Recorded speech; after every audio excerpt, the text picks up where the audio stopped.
ఓం నమో వెంకటేశాయ. అందరికీ నమస్కారం అండి. Welcome back to my channel Tirumala talks. నేను మీ లక్ష్మీ పూజిత. తిరుమల యొక్క డైలీ అప్డేట్స్కి స్వాగతం అండి. తిరుమల దర్శనానికి సంబంధించిన లేటెస్ట్ అప్డేట్స్ కోసం మన ఛానల్ యొక్క టెలిగ్రామ్ గ్రూప్లో జాయిన్ అవ్వగలరు. ఆ గ్రూప్ యొక్క లింక్ అనేది ఈ వీడియో కింద డిస్క్రిప్షన్లో మరియు కామెంట్ సెక్షన్లో ఇవ్వటం జరిగింది.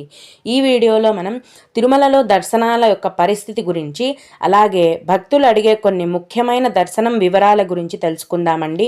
కనుక వీడియోని చివరి వరకు చూడండి. ముందుగా నిన్నటి రోజున తిరుమలలో శ్రీవారిని మొత్తం 53,055 మంది భక్తులు దర్శించుకున్నారండి. అందులో స్వామివారికి మొత్తం 15,159 మంది భక్తులు తలనీలాలను సమర్పించారు. నిన్నటి రోజున తిరుమల శ్రీవారి హుండీ యొక్క ఆదాయం అనేది 3,33,00,000 రూపాయలు. ఈరోజు కూడా ఎటువంటి దర్శనం టికెట్లు లేకుండా నేరుగా భక్తులను సర్వదర్శనానికి అనుమతిస్తున్నారండి. ఇలా టికెట్లు లేకుండా వెళ్ళే సర్వదర్శనానికి ఈరోజు 18 గంటల సమయం అనేది పడుతోంది. కనుక టికెట్స్ లేకుండా వెళ్ళాలి అనుకునే భక్తులు కొంచెం ఆలోచించుకొని వెళ్ళండి. ఎందుకంటే 18 గంటల పాటు మీరు కంపార్ట్మెంట్లలో వేచి ఉండాల్సి ఉంటుంది. అలాగే తిరుపతిలో ఇచ్చే సర్వదర్శనం టోకెన్లను తీసుకొని దర్శనానికి వెళ్ళే వారికి దర్శనానికి 6 గంటల సమయం అనేది పడుతోందండి. అలాగే ఈరోజు 300 రూపాయల దర్శనం వారికి మరియు 500 రూపాయల దర్శనం వారికి దర్శనానికి 3 గంటల సమయం అనేది పడుతోంది. అలాగే తిరుపతిలో శ్రీనివాసం కాంప్లెక్స్, విష్ణు నివాసం కాంప్లెక్స్ మరియు అలిపిరి భూదేవి కాంప్లెక్స్లో ప్రతిరోజు ఉదయం 4 గంటల నుంచి ఉచిత సర్వదర్శనం టోకెన్లను కేటాయిస్తున్నారండి. ఉదయం 4 గంటల నుంచి ఈ టోకెన్లు కేటాయించడం మొదలు పెట్టగానే భక్తుల యొక్క రద్దీని బట్టి ఈ టోకెన్లు అనేవి 2 లేదా 3 గంటల లోపే ఫుల్ అయిపోతాయి. కనుక తెల్లవారుజామునే 4 గంటలకు ఈ దర్శనం కౌంటర్ల దగ్గరికి వెళ్ళిన వారికి ఖచ్చితంగా సర్వదర్శనం టోకెన్లు అనేవి దొరికే అవకాశం ఉంటుంది. ఈ ఉచిత సర్వదర్శనం టోకెన్లను పొందాలనుకునే భక్తులు మీ యొక్క ఆధార్ కార్డు ఒరిజినల్ కానీ జిరాక్స్ కాపీ కానీ ఖచ్చితంగా ఉండాలి. భక్తులు ఈ విషయాన్ని గమనించగలరు. నేను ప్రతిరోజు కూడా ఏ రోజుకు ఆ రోజు తేదీని వేసి తిరుమల దర్శనాల వివరాలను చెప్తుంటానండి. మన ఛానల్లో తిరుమల దర్శనానికి సంబంధించిన ఖచ్చితమైన సమాచారం అనేది ఎప్పుడూ కూడా ఉంటుంది. మీరు మన ఛానల్ని సబ్స్క్రైబ్ చేసుకొని వీడియోస్ కనుక చూస్తున్నట్లయితే మీరు ఎప్పుడైనా సరే తిరుమల దర్శనానికి చాలా సులభంగా వెళ్ళి శ్రీవారిని దర్శించుకోవచ్చు. కనుక మన ఛానల్ని సబ్స్క్రైబ్ చేసుకొని మీ సపోర్ట్ని మాకు తెలియజేయగలరు. ఇప్పుడు భక్తులు అడిగే కొన్ని ముఖ్యమైన దర్శనం వివరాలను తెలుసుకుందాం. ఇవి అడిగిన వారికే కాకుండా దర్శనానికి వెళ్ళే ప్రతి ఒక్కరికి కూడా ఉపయోగపడతాయండి.